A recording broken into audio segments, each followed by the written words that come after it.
بسم اللہ الرحمن الرحیم۔ نبی کریم صلی اللہ علیہ وآلہ وسلم کے یہاں نماز پڑھنے کے لیے کسی کا جنازہ آیا۔ آپ صلی اللہ علیہ وآلہ وسلم نے فرمایا، کیا اس میت پر کسی کا قرض تھا؟ لوگوں نے کہا نہیں۔ آپ نے ان کی نماز جنازہ پڑھا دی۔ پھر ایک اور جنازہ آیا۔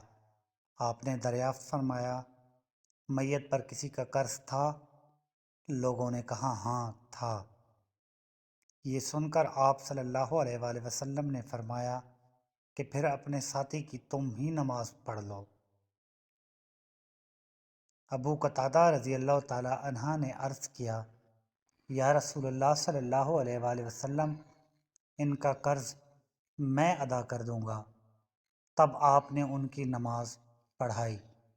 صحیح بخاری، حدیث نمبر 2295۔